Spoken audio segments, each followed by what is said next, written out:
Hello dear students, कैसे हैं आप लोग। स्वागत है आपका हमारे YouTube channel success point fun पर। जैसा कि आप सभी लोग जानते हैं कि बिहार मैट्रिक परीक्षा 2024 हो रही है, इसलिए मैं आपके लिए सोशल साइंस के कुछ VBI ऑब्जेक्टिव्स को लेकर के आया हूं। लगभग 100 ऑब्जेक्टिव्स को हम लोग सॉल्व करेंगे, इसलिए आपसे रिक्वेस्ट है कि वीडियो में एंड तक ज़रूर बने रहिएगा। और अगर आप हमारे चैनल पर पहली बार ये वीडियो देख रहे हैं तो चैनल को सब्सक्राइब भी कर लीजिएगा, ताकि जब भी मैं एक नया वीडियो अपलोड करूँगा उसका नोटिफिकेशन आपको सबसे पहले मिल जाएगा। चलिए वीडियो को शुरू करते हैं। पहले नंबर सवाल की तरफ बढ़ते हैं हम लोग। क्या लिखा है सर, देखिए कि वियना कांग्रेस में कौन राष्ट्र सम्मिलित नहीं था, यानी वियना कांग्रेस जो हुआ था तो इनमें कौन सा देश आपका सम्मिलित नहीं था। तो क्या होगा सर आपका, ब्रिटेन, रूस, फ्रांस या फिर जर्मनी। तो कौन नहीं था, जर्मनी नहीं था। ठीक है सर। चलिए 2 नंबर सवाल की तरफ बढ़ते हैं। कावूर कौन था, जर्मनी का राजा, इटली का प्रधानमंत्री, इटली का राजा या फिर जर्मनी का मंत्री। तो कावूर कौन था सर आपका, ये इटली का प्रधानमंत्री था, काउंट कावूर। ठीक है, इटली का प्रधानमंत्री था। 2 नंबर की यूरोप का मरीज किसे कहा जाता है, तुर्की, इटली, इंग्लैंड या फिर फ्रांस। तो यूरोप का मरीज जो है वो आपका किसको कहा जाता है सर, ये वाला VBI है, बहुत मोस्ट इंपॉर्टेंट है। चलिए तो क्या होगा, तुर्की होगा। ठीक है। चलिए 4 नंबर की सन 1870 में फ्रांस और पर्सा के बीच युद्ध कहाँ हुआ था, सेडोन में, सेडोवा में, साइराइन में या फिर आपका फ्रैंकफर्ट में। तो 1870 में जो फ्रांस और पर्सा के बीच जो युद्ध हुआ था, ये वाला बहुत इंपॉर्टेंट है। कहाँ पर हुआ था सर, सेडोन में हुआ था। कहाँ पर, सेडोन में, यानी ऑप्शन नंबर ए जो है आपका करेक्ट हो जाएगा। 5 नंबर की कार्ल मार्क्स का जन्म कहाँ हुआ था, जर्मनी, इंग्लैंड, फ्रांस या फिर पोलैंड में। तो कार्ल मार्क्स का जो जन्म है वो आपका कहाँ हुआ था, जर्मनी में हुआ था, जर्मनी के राइन प्रांत में हुआ था। ठीक है। 6 नंबर में कि रूस में कृषक दास प्रथा का अंत कब हुआ था, 1861, 1862, 1860 या फिर 1870। तो रूस में कृषक दास प्रथा का जो अंत हुआ था वो आपका कब हुआ था, 1861 में हुआ था। यानी कि आपका जो है ऑप्शन नंबर ए जो है आपका सही हो जाएगा। ठीक है। चलिए 7 नंबर की चेका क्या था, सेना का टुकड़ी, पुलिस दस्ता, पादरी वर्ग या फिर श्रमिक वर्ग। तो चेका जो है वो आपका क्या था, पुलिस दस्ता था। क्या था, पुलिस दस्ता, यानी कि आपका ऑप्शन नंबर जो है बी सही हो जाएगा। 8 नंबर 16वीं लोकसभा में महिला सदस्यों की संख्या कितनी है, 61, 63, 65 या फिर 67। ये बहुत ज़्यादा इंपॉर्टेंट है सर। ठीक है, बहुत बार पूछा गया एग्जाम में। तो क्या होगा सर आपका, 16वीं लोकसभा में महिला सदस्यों की जो संख्या है वो आपका कितना था, कितना है, 61 है। ठीक है, कितना है, 61। 9 नंबर सवाल की तरफ बढ़ते हैं कि लैंगिक विभाजन का अर्थ, क्या अर्थ है, समाज में स्त्रियों की संख्या की गणना, स्त्रियों एवं पुरुषों की संख्या का अनुमान, स्त्रियों एवं पुरुष के बीच जैविक अंतर, या समाज द्वारा स्त्रियों एवं पुरुषों की को दी गई असमान भूमिकाएं। तो लैंगिक विभाजन का जो मतलब होता है वो समाज में स्त्रियों एवं पुरुषों के बीच स्त्रियों एवं पुरुषों के बीच जो जैविक अंतर होता है, ठीक है, उसको हम लोग लैंगिक विभाजन बोलते हैं। ठीक है सर। चलिए 10 नंबर सवाल की तरफ बढ़ते हैं। चलिए आजान होने वाली है, थोड़ा सा रुक जाते। चलिए 10 नंबर सवाल की तरफ बढ़ते हैं कि भारत के किस राज्य में सर्वप्रथम पंचायती, मिट गया सर, यहाँ पंचायती लिखा है, पंचायती राज की शुरुआत हुई थी, राजस्थान, पंजाब, उत्तर प्रदेश या बिहार। ये वाला बहुत इंपॉर्टेंट है, बहुत ज़्यादा VBI है सर। ठीक है, बिहार के किस राज्य में सर्वप्रथम पंचायती राज की शुरुआत हुई थी, तो कौन सा राज्य होगा आपका, उत्तर प्रदेश, राजस्थान होगा। क्या होगा, राजस्थान। देखिए बहुत से बच्चे कन्फ्यूजन में रहते हैं कि बिहार होगा, बिहार दूसरा बना था। ठीक है, पहला आपका राजस्थान था, यानी ऑप्शन नंबर ए सही होगा। ठीक है। 11 नंबर पंचायत समिति का प्रधान कौन होता है, मुखिया, सरपंच, प्रमुख या फिर पंचायत सेवक। तो पंचायत समिति का जो प्रधान होता है उसको हम लोग क्या बोलते हैं सर, प्रमुख बोलते हैं। क्या बोलते हैं, प्रमुख, या प्रमुख लिखा है। ठीक है, क्या बोलते हैं उसको, प्रमुख बोलते हैं। ठीक है ना। चलिए पंचायत समिति का प्रधान को क्या बोलते हैं, प्रमुख बोलते हैं। 12 नंबर की ग्राम पंचायत की अध्यक्षता कौन करता है, प्रमुख, मुखिया, सरपंच, पंच या फिर सरपंच। तो ग्राम पंचायत की जो अध्यक्षता है वो आपका कौन करता है, प्रमुख करता है। कौन करता है, प्रमुख करता है। ठीक। चलिए 13 नंबर 13 नंबर की बिहार की जनसंख्या 2011 की जनगणना के अनुसार कितनी है, 10 करोड़, 25 लाख 4,280, 10 करोड़ 10 लाख 15,637, 10 करोड़ 38 लाख 4,637, 10 करोड़ 25 लाख 4,637। तो 2011 के अनुसार जो है, 2011 की जनसंख्या के अनुसार बिहार की जो जनसंख्या थी वो कितनी थी, 10 करोड़ 38 लाख 4,637। 37 था, ठीक है, याद रखिएगा। 14 नंबर की राष्ट्रीय विकास परिषद का गठन कब हुआ था? ये वाला तो बहुत इंपॉर्टेंट है। 1950, 1951, 1952 या फिर आपका इनमें से कोई नहीं। तो राष्ट्रीय विकास परिषद का जो गठन हुआ था ये कब हुआ था सर? आपका 1952 को हुआ था, ठीक है, याद रखिएगा। 15 नंबर की भारत में राष्ट्रीय आय की गणना कौन करता है? केंद्रीय सांख्यिकी संगठन, रिजर्व बैंक ऑफ इंडिया, वित्त विभाग या फिर राष्ट्रीय विकास परिषद? तो राष्ट्रीय आय की जो गणना करता है भारत में वो कौन सी संस्था करता है सर? तो क्या होगा आपका केंद्र सांख्यिकी संगठन होगा, यानी कि SHO, ठीक है, सेंट्रल स्टैटिस्टिक्स ऑर्गेनाइजेशन जिसको बोलते हैं हम लोग। चलिए 16 नंबर सवाल की तरफ बढ़ते हैं कि भारत में वित्तीय वर्ष होता है 1 जनवरी से 31 दिसंबर तक, 1 जुलाई से 30 जून तक, या फिर 1 अप्रैल से 31 मार्च तक, या फिर इनमें से कोई नहीं। तो भारत में जो वित्तीय वर्ष होता है वो आपका कब से कब तक होता है सर? 1 अप्रैल से लेकर के 31 मार्च तक होता है, ठीक है। कब तक? 1 अप्रैल से लेकर के 31 मार्च तक होता है, याद रखिएगा सर, बहुत इंपॉर्टेंट है ये वाला, बहुत बार कई बार एग्जाम में पूछा गया है ये वाला, ठीक है। 17 नंबर की इनमें से कौन एक बीमारू राज्य नहीं है? बिहार, मध्य प्रदेश, कर्नाटक, उड़ीसा। तो कौन आपका इनमें से बीमारू राज्य के अंदर नहीं आता है? तो कर्नाटक होगा। देखिए बीमारू ऐसे लिखा होता है BIMARU, ठीक है, इस तरह से। तो BI से बिहार, M से मध्य प्रदेश, A से असम और R से राजस्थान, U से उत्तर प्रदेश, ये सब आता है। तो यहाँ कर्नाटक नहीं आता है, ठीक है। चलिए 18 नंबर की निम्न में से कौन लौहयुक्त खनिज का उदाहरण है? मैग्नेटाइट, अभ्रक, बॉक्साइट या फिर चुना पत्थर। तो कौन आपका लौहयुक्त खनिज है? तो इनमें से आपका मैग्नेटाइट होगा, ठीक है, ये आपका क्या होगा? लौहयुक्त खनिज होगा, ठीक है।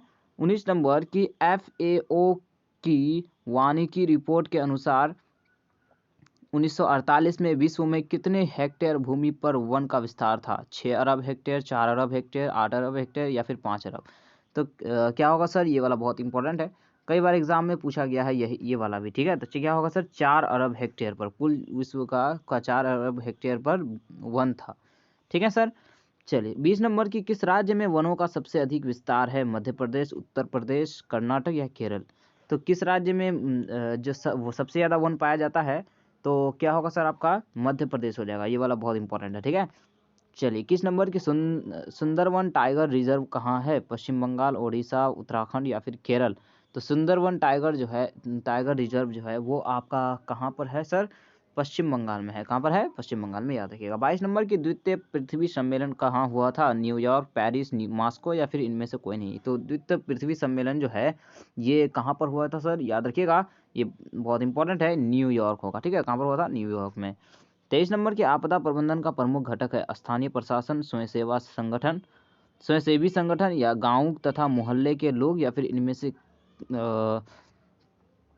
सभी। तो आपदा प्रबंधन का प्रमुख जो घटक है वो आपका क्या होगा सर? इनमें से सभी हो जाएगा, ठीक है, क्योंकि स्थानीय प्रशासन भी होता है, स्वयंसेवी संगठन भी होता है और गांव के मोहल्ले के लोग भी होते हैं, गांव और मोहल्ले के लोग। चलिए 24 नंबर की निम्न में कौन भूकंप का सर्वाधिक संवेदनशील नगर है? देहरादून, रांची, हैदराबाद या फिर चेन्नई? यानी कि इनमें से कौन सा ऐसा जगह है जहाँ पे सबसे ज़्यादा भूकंप आने की संभावना बनी रहती है? तो क्या होगा सर? आपका देहरादून में, ठीक है। कहाँ पे? देहरादून में, याद रखिएगा। 25 नंबर की भूकंप से पृथ्वी पर पहुंचने वाली सबसे पहली तरंग को क्या कहते हैं? ये वाला तो मोस्ट इंपॉर्टेंट है सर, ठीक है।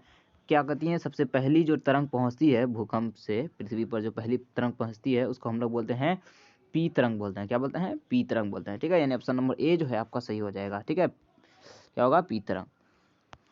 26 नंबर की हिंद चीन पहुंचने वाला प्रथम व्यापारी कौन थे? इंग्लैंड, फ्रांसीसी, पुर्तगाली या डच? तो हिंद चीन पहुंचने वाला जो प्रथम व्यापारी था वो कौन था सर? आपका पुर्तगाली था, है कि नहीं? कौन था? पुर्तगाली था, यानी कि ऑप्शन नंबर जो है आपका सी सही हो जाएगा, ठीक है, पुर्तगाली। 27 नंबर, भारत में भी सबसे पहला जो व्यापारी वो पुर्तगाल ही आए थे, पुर्तगाली ही। 27 नंबर की अंकोर वाट का मंदिर कहाँ स्थित है? वियतनाम, थाईलैंड, लाओस या फिर आपका कंबोडिया? तो अंकोर वाट का मंदिर जो है वो आपका कहाँ पर है सर? कंबोडिया में है, ठीक है, मोस्ट इंपॉर्टेंट है ये वाला, याद रखिएगा। 28 नंबर की असहयोग आंदोलन का प्रस्ताव कांग्रेस की किस अधिवेशन में पारित हुआ? सितंबर 1920 कलकत्ता, अक्टूबर 1920 अहमदाबाद, नवंबर 1920 फौजपुर, फैजपुर या फिर दिसंबर 1920 नागपुर। तो असहयोग आंदोलन का प्रस्ताव जो है कांग्रेस के किस अधिवेशन में पारित हुआ था? तो क्या होगा आपका ये जो है इसका जो आंसर हो जाएगा वो आपका क्या हो जाएगा, सितंबर 1920 कलकत्ता हो जाएगा। ठीक है, असहयोग आंदोलन का प्रस्ताव कलकत्ता वाला अधिवेशन में रखा गया था। ठीक है, 29 नंबर, सविनय अवज्ञा आंदोलन कब शुरू हुआ था? 1920, 1930, 1935 या 1942। तो सविनय अवज्ञा आंदोलन जो है वो आपका कब शुरू हुआ था? 1930 को हुआ था। कब हुआ था? 1930 को, याद रखिएगा। 30 नंबर की फॉरवर्ड ब्लॉक की स्थापना किसने की थी? देखिए ये बहुत इंपॉर्टेंट है, ऊपर वाला भी इंपॉर्टेंट है। तो फॉरवर्ड ब्लॉक की स्थापना किसने किया था सर? जवाहरलाल नेहरू, महात्मा गांधी, सुभाष चंद्र बोस या फिर जयप्रकाश नारायण। तो किसने किया था फॉरवर्ड ब्लॉक की स्थापना? ये बहुत बार पूछा गया है। क्या होगा सर आपका? सुभाष चंद्र बोस होगा। ठीक है, कौन कौन? सुभाष चंद्र बोस। 31 नंबर, वेदों की और लौटो का नारा किसने दिया था? देखिए कितने इंपॉर्टेंट क्वेश्चन आ रहे हैं सर। तो रामकृष्ण परमहंस, स्वामी विवेकानंद, स्वामी दयानंद सरस्वती या फिर इनमें से कोई नहीं। तो वेदों की और लौटो का नारा जो है वो आपका किसने दिया था सर? क्या होगा आपका? स्वामी दयानंद सरस्वती ने दिया था। ठीक है, याद रखिएगा। 32 नंबर की ब्राह्मण समाज की स्थापना किसने की? राजा राम मोहन राय, दयानंद सरस्वती, विवेकानंद या फिर रामकृष्ण परमहंस। तो ब्राह्मण समाज की जो स्थापना है वो आपका किसने किया था सर? राजा राम मोहन राय ने। देखिए कितने इंपॉर्टेंट क्वेश्चन आ रहे हैं सर। ठीक है, इसलिए वीडियो को फटाफट लाइक कर दीजिएगा। ठीक है, बहुत मेहनत लगती है आपके लिए, बहुत मेहनत किया जाता है सर। 33 नंबर सवाल की तरफ बढ़ते हैं। जालियांवाला बाग हत्याकांड कब हुआ था? 13 अप्रैल 1919, 14 अप्रैल 1919, 15 अप्रैल 1919 या फिर 16 अप्रैल 1919। तो क्या होगा सर? ये तो सब जानता है, 13 अप्रैल 1919 होगा जालियांवाला बाग हत्याकांड। 34 नंबर की भारत में कहाँ महिलाओं के लिए आरक्षण की व्यवस्था है? लोकसभा, विधानसभा, पंचायती राज व्यवस्था या फिर मंत्रिमंडल। तो भारत में कहाँ महिलाओं के लिए आरक्षण दिया गया है? पंचायती राज व्यवस्था में। ठीक है, चलिए। 35 नंबर कि संघ राज्य की विशेषता नहीं है, लिखित संविधान, एक शक्ति का विभाजन, एक हरी शासन व्यवस्था या सर्वोच्च न्यायपालिका। तो संघ राज्य की विशेषता क्या नहीं है? एक हरी शासन व्यवस्था है, वहाँ पर एक हरी शासन व्यवस्था नहीं होती है। ठीक है सर, याद रखिएगा। 36 नंबर की भारत की दल पद्धति की क्या विशेषता है? द्विदलीय पद्धति, बहुदलीय पद्धति, सांप्रदायिक दलों का अभाव, क्षेत्रीय दलों का अभाव। तो भारत में जो है दल, कैसी दल की पद्धति है? बहुदलीय पद्धति है, यानी बहुत से दल यहाँ पे है कि नहीं? तो क्या होगा सर आपका? बी हो जाएगा ऑप्शन। बहुत इंपॉर्टेंट है, मोस्ट इंपॉर्टेंट है वो वाला। 37 नंबर की जनता दल यूनाइटेड नामक राजनीतिक दल का चुनाव चिन्ह क्या है? लालटेन, तीर, बंगला या फिर कमल का फूल। तो जनता दल यूनाइटेड का जो आपका चुनाव चिन्ह है वो आपका क्या है सर? तीर छाप है। क्या है? तीर छाप है, याद रखिएगा। जनता दल यूनाइटेड जेडीयू का जो ये है चुनाव चिन्ह है वो आपका तीर छाप है। ठीक है, याद रखिएगा। 38 नंबर की भारतीय जनता पार्टी का चुनाव चिन्ह क्या है? हाथ का पंजा, कमल का फूल, गेंदा का फूल या फिर चक्र। तो भारतीय जनता पार्टी यानी बीजेपी का जो चुनाव चिन्ह है वो आपका क्या है सर? कमल छाप है। ये तो सबको पता है कि नहीं? कमल छाप। 39 नंबर, निम्नलिखित में कौन किसान यूनियन के नेता थे? मोरारजी देसाई, जयप्रकाश नारायण, महेंद्र सिंह टिकैत या फिर चौधरी चरण सिंह। तो निम्नलिखित में जो किसान यूनियन का जो नेता था वो कौन था सर आपका? महेंद्र सिंह टिकैत था। ठीक है, कौन था? महेंद्र सिंह टिकैत। चलिए, 40 नंबर की किस धातु का मुद्रा के रूप में सर्वाधिक प्रयोग हुआ है? लोहा, तांबा, पीतल या चांदी। तो किस धातु का मुद्रा के रूप में सबसे ज़्यादा प्रयोग हुआ है अब तक? तो क्या होना चाहिए आपका मेरे ख्याल से इसको जवाब ना आपको देना है कमेंट में। इसका जवाब मैं आपके लिए छोड़ रहा हूँ। ठीक है, देखते हैं कितने लोग जवाब दे पाते हैं, सही जवाब कितने बच्चे दे पाते हैं। आपको जवाब देना है इसका जवाब कमेंट में। ठीक है, 41 नंबर सवाल की तरफ बढ़ते हैं। एक सवाल मैं आपके लिए छोड़ दिया, आपको उसका जवाब देना है। 41 नंबर की भारत का केंद्रीय बैंक कौन है? State bank of India, union bank of India, reserve bank of India या फिर पंजाब नेशनल बैंक। तो भारत का जो केंद्रीय बैंक है वो आपका रिजर्व बैंक है, आरबीआई है। ठीक है, क्या है? आरबीआई है। 42 नंबर की व्यावसायिक बैंकों का राष्ट्रीयकरण कब किया गया? 1965, 1969, 1975 या फिर आपका 1980। तो व्यावसायिक बैंकों का राष्ट्रीयकरण जो है वो आपका कब किया गया था? क्या होगा सर आपका 1969 को, ठीक है। कब किया गया था? 1969 को, याद रखिएगा। 43 नंबर कि मानव पूंजी का प्रमुख घटक है ज्ञान, कौशल, अनुभव या फिर इनमें से सभी। तो मानव पूंजी का जो प्रमुख घटक है होगा, क्या होगा सर? सभी होगा, इनमें से सभी, ठीक है।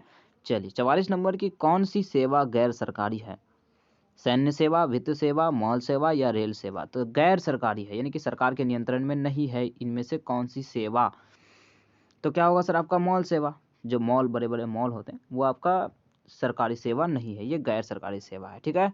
ये याद रखिएगा सर। चलिए 45 नंबर सवाल की तरफ बढ़ते हैं हम लोग कि विश्व व्यापार संगठन यानी WTO की स्थापना कब हुई? 1991, 1993, 1995 या फिर 1997। ये वाला बहुत ज़्यादा इंपॉर्टेंट है सर, ठीक है, याद रखिएगा।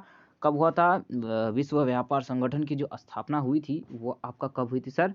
1995 को हुई थी। कब? 1995 को, याद रखिएगा। 46 नंबर की वैश्वीकरण का सबसे नकारात्मक प्रभाव किस क्षेत्र में देखा गया है? कृषि क्षेत्र एवं ग्रामीण, कृषि एवं ग्रामीण, रोजगार, बैंक या फिर उद्योग। तो वैश्वीकरण का सबसे नेगेटिव जो प्रभाव है वो किस क्षेत्र में देखा गया है, नकारात्मक?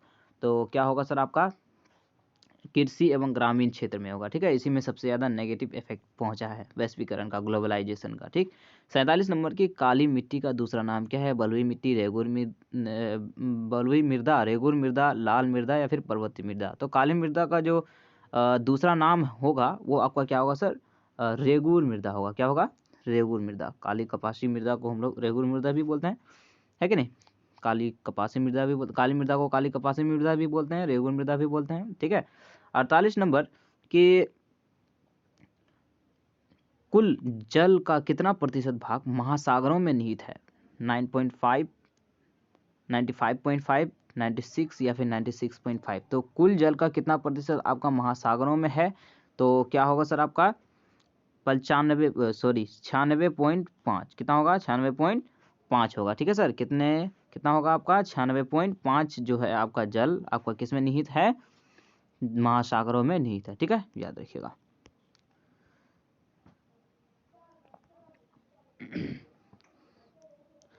उन 50 नंबर निम्न में से कौन रोपण फसल नहीं है? रबर, गन्ना, धान या फिर चाय। तो इनमें कौन आपका रोपण फसल नहीं होगा? तो क्या होगा सर? कौन आपका रोपण फसल नहीं है? धान, ठीक है। ये आपका रोपण फसल नहीं है, ठीक है सर। वैसे होना चाहिए, कौन रोपण फसल है तब होगा ये धान, है कि नहीं। चलिए 50 नंबर की भारत के किस राज्य में सोपानी यानी सीरी नुमा खेती प्रचलित है? ये वाला बहुत ज़्यादा इंपॉर्टेंट है, कई बार एग्जाम में पूछा गया है। बिहार, पंजाब, हरियाणा या फिर उत्तराखंड। तो ये सोपानी कृषि यानी सीरी नुमा कृषि किस राज्य में सबसे ज़्यादा प्रचलित है? तो क्या होगा सर? उत्तराखंड होगा। क्या होगा? उत्तराखंड में सबसे ज़्यादा सोपानी कृषि किया जाता है, ठीक।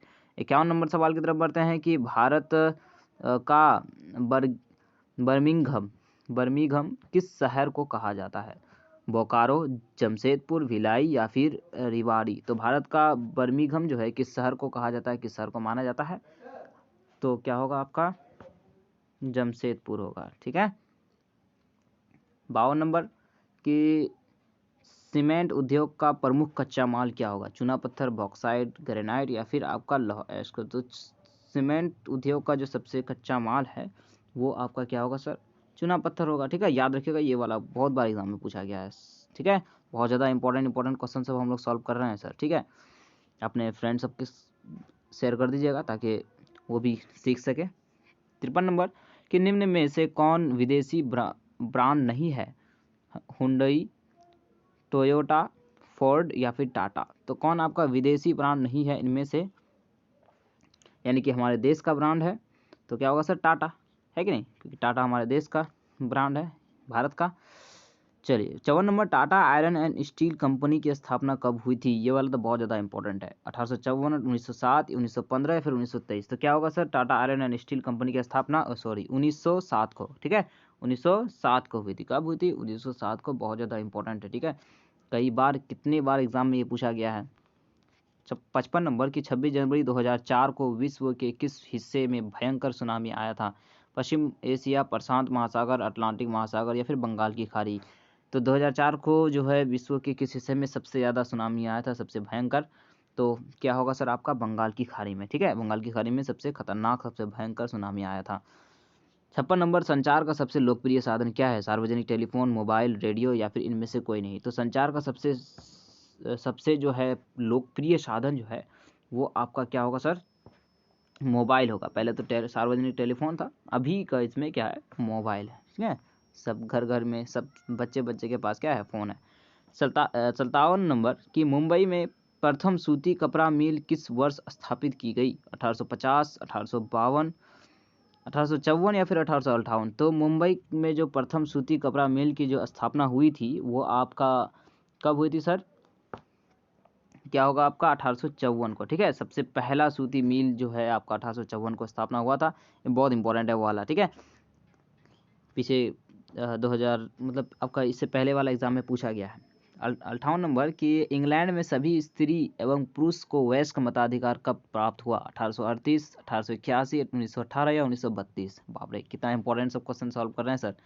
देखिए, सबसे स्त्री एवं पुरुषों को वयस्क मताधिकार जो है इंग्लैंड में कब दिया गया था? 1918 को, ठीक है। कब दिया गया था? 1918, यानी कि ऑप्शन नंबर जो है आपका सी सही हो जाएगा, ठीक है सर। क्या हो जाएगा? ऑप्शन नंबर सी सही हो जाएगा। 59 नंबर की पटना में गोलघर किस उद्देश्य से बनाया गया था? सैनिक रखने के लिए, अस्त्र शस्त्र रखने के लिए, अनाज रखने के लिए, पूजा करने के लिए। तो पटना में गोलघर का जो निर्माण हुआ था वो किस उद्देश्य से बनाया गया था? अनाज रखने के लिए, ठीक है। पटना का जो गोलघर है वो किस उद्देश्य से बनाया गया था? अनाज रखने के लिए। 60 नंबर की गार्डन सिटी की योजना किसने बनाई?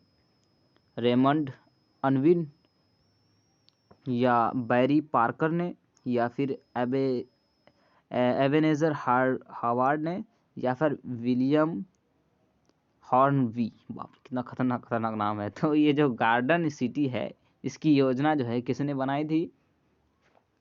क्या होगा आपका? ये एबेनेजर हार्वर्ड ने, ठीक है। यानी कि ऑप्शन नंबर सी जो है आपका सही हो जाएगा, ठीक है सर। चलिए हम लोग 61 नंबर सवाल की तरफ बढ़ते हैं। गिरमिटिया किसे कहते हैं? अनुबंधित मजदूर को, रोगियों को, छिपकली को या फिर अंग्रेजों को? तो गिरमिटिया मजदूर जो है वो आपका किसे कहा जाता है? अनुबंधित मजदूरों को, ठीक है। यानी कि जो अनुबंधित मजदूर होते हैं उनको हम लोग क्या कहते हैं? गिरमिटिया मजदूर कहा जाता था पहले। 62 नंबर, हिंदुस्तान रिव्यू का प्रकाशन किसने आरंभ किया था? रामकृष्ण वर्मा, श्री कृष्ण सिंह, मजहरुल हक या सच्चिदानंद सिन्हा? तो हिंदुस्तान रिव्यू का जो प्रकाशन है वो आपका किसने किया था? ये वाला बहुत इंपॉर्टेंट है। क्या होगा सर आपका? ये सच्चिदानंद सिन्हा हो जाएगा, ठीक है। किसने किया था? सच्चिदानंद सिन्हा ने किया था, ठीक। चलिए 63 नंबर की गुटेनबर्ग ने सर्वप्रथम किस पुस्तक की छपाई की? कुरान, गीता, हदीस या फिर बाइबिल? तो ये वाला तो कितने बार पूछा गया है सर। गुटेनबर्ग ने सबसे पहले किस पुस्तक की छपाई की थी? तो क्या होगा? बाइबल होगा। किसकी? बाइबल की, ठीक है। 64 नंबर की निम्न में से कौन सी एक बात लोकतांत्रिक व्यवस्था के अनुरूप नहीं है? कानून के समक्ष समानता, स्वतंत्रता एवं निष्पक्ष चुनाव, उत्तरदायी शासन व्यवस्था या बहुसंख्यकों का शासन? तो निम्नलिखित में से कौन सी बात लोकतांत्रिक व्यवस्थाओं के अनुरूप नहीं है? तो क्या होगा सर आपका? बहुसंख्यकों का शासन, क्योंकि बहुसंख्यकों का शासन नहीं होता है इसमें, जो जीतता है, ठीक है, उसका शासन होता है। मतलब बहुसंख्यकों का शासन नहीं होता सर। जैसे यहाँ पे मुस्लिम अगर बहुसंख्यक है उसका शासन नहीं होगा। चुनाव के बाद जो जिसको जिताएगा वही शासन करेगा। 65 नंबर सवाल की तरफ बढ़ते हैं हम लोग। लोकतंत्र की सफलता निर्भर करती है नागरिकों की उदासीनता पर, नागरिकों की गैर कानूनी कार्रवाई पर, नागरिकों की विवेकपूर्ण सहभागिता पर या नागरिकों द्वारा अपनी जाति के हितों की रक्षा पर? तो लोकतंत्र की जो सफलता है वो किस पर निर्भर करती है सर? नागरिकों की विवेकपूर्ण सहभागिता पर, ठीक है सर। किस पर निर्भर करती है?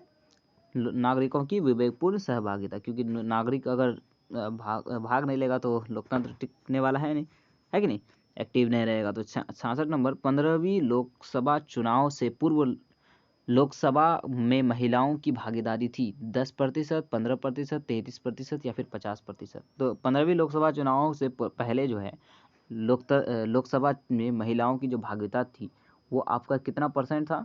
तो क्या होगा? 10%, ठीक है, या उससे भी कम था।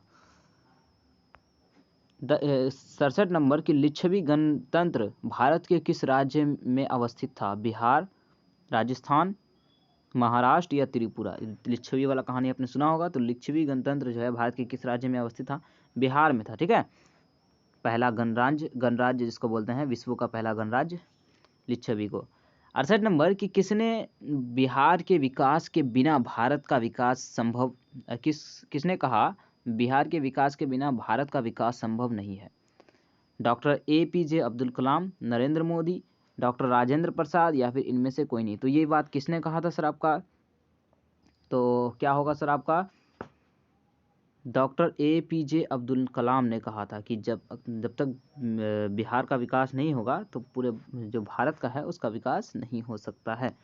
69 नंबर की नया उपभोक्ता संरक्षण अधिनियम 2019 कब लागू किया गया था? 20 जुलाई 2020, 25 जुलाई 2020, 30 जुलाई 2020 या 1 अगस्त 2020? तो नया उपभोक्ता संरक्षण अधिनियम 2019 जो है वो कब लागू किया गया था?